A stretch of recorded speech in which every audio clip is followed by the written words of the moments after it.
We need it. Like oxygen.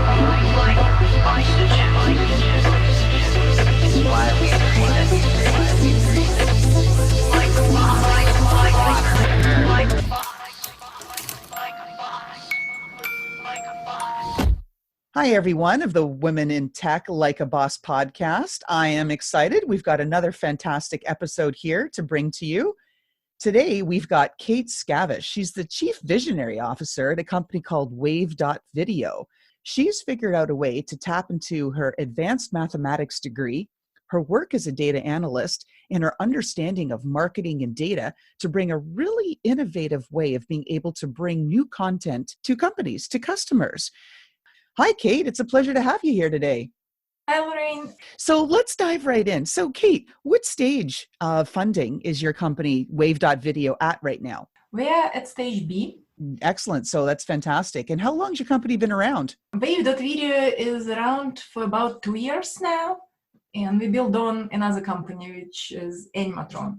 So part of the technology come from there. Great. So you're really quickly building. Are you currently seeking funding? Not at the moment. We will seek funding closer to stage C. Okay, fair enough. So tell us about the company mission at Wave.video. At Wave.video, we provide a complete solution for businesses to make, repurpose, and share videos anywhere. Now, what's your vision on how you're going to change the world with this platform?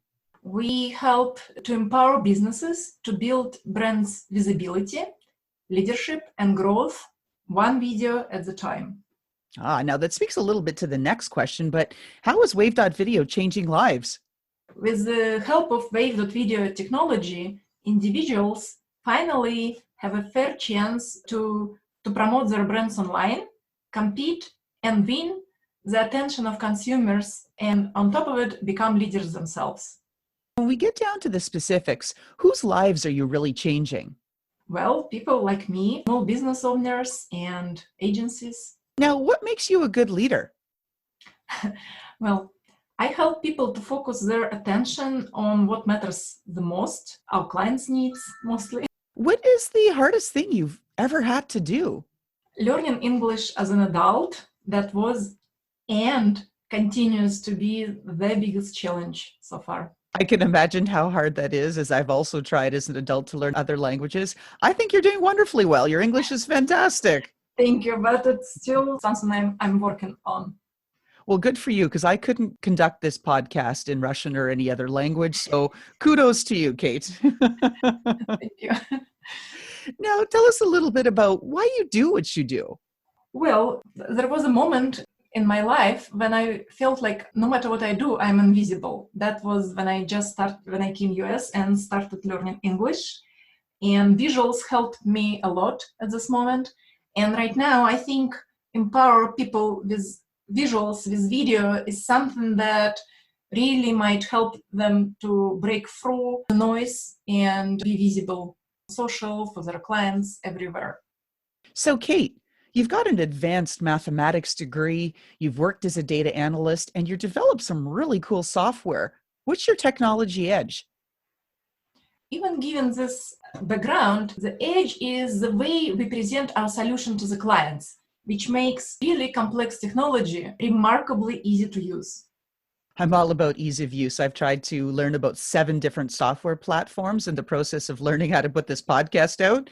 And let me tell you, there's an opportunity for improvement and simplification in a lot of those packages. And we really try to simplify everything to make it easy for our clients. Actually, I did take a look at it and I tried playing around with it, and it was extremely straightforward, and I'm going to have some fun with it a little later this month. So I'm looking forward to digging in there. In simple terms, how is Wave.video different from everybody else's solution? Well, we disrupt the market by providing small businesses access to a variety of services that never were provided in one place before. And we will unroll more opportunities and more solutions starting end of this year. We all have bad days as entrepreneurs, as workers, as just women in general. So on those bad days, what gives you the strength to keep going?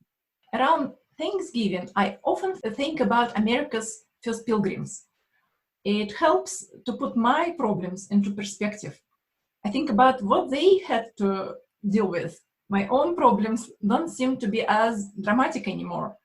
After all, I have a roof over my head and I have a fridge full of food, no matter how bad things are. I think it's key to practice gratitude. It sounds like that's something that you do. When we think about that, okay, you're practicing gratitude and you've got dreams and you're working very hard at your company. Is there anything holding you back from being wildly successful? Nothing really. I believe it's just a matter of time and perseverance. Oh, I like that. We want to see you succeed, Kate. So if we go and look backward, is there anything you'd want to change from your past? It's a hard question. I would probably pay more attention to building company culture from day one and incorporate lean startup principles across all company departments. I think it's very important. Indeed, corporate culture, cultural fit. I mean, we hear about it time and time again. And the cost to employers for making the wrong hire and wrong fit is usually 30 to 35% of the salary of the person that they just lost. So it's tremendous impact on a business, particularly a small one. If we take a look now, I always ask people, what they're reading or what they do in their downtime. What do you care to share? Anything that helps me to unwind and shift my thoughts from business to leisure, which swimming, hiking, working in the garden, listening to a book, watching TV. What is it that you would like people to know? Great things never come from comfort zones. You have to push yourself because no one else is going to do it for you. And I applaud you for that, because I know having a podcast like this is taking you beyond your comfort zone, and it takes a lot of energy and chutzpah to get out there. So props to you, Kate, for having the guts to come on here. We really appreciate it. Thank you. But that's what I'm trying to do myself and push others to get out of comfort zone. Yeah, it's a great way to attack it. What other advice would you like to share for the next generation of women in tech? For women in tech, if you feel a calling for doing something, then go ahead and do it. The fact that you are a woman shouldn't stop you. Oh, cheers to that. I agree. Now let's turn things back around. This is an opportunity to talk to our audience. How can our audience help you and Wave.video? Go ahead, sign up free for platform Wave.video, try it, and tell me how we can improve. Bring me out of my comfort zone. That would be the best thing to do. That feedback is absolutely so important. Okay, audience, you heard Kate. That's what she's asking you to do. Last question, Kate. If your shoe style was your personality, are you a boots, stilettos, sneakers, flats, or flip-flops kind of gal? It's a good one. Platform shoes, perhaps. I like to elevate those who are in contact with me. I like that. All right. Well, folks, you heard it here from Kate Skavish, Chief Visionary Officer of Wave.video. And with that, we'll wrap up the podcast. Thank you so much, Kate. Thank you, Loralyn. It was a pleasure. And how about that fantastic intro by Touch Circle?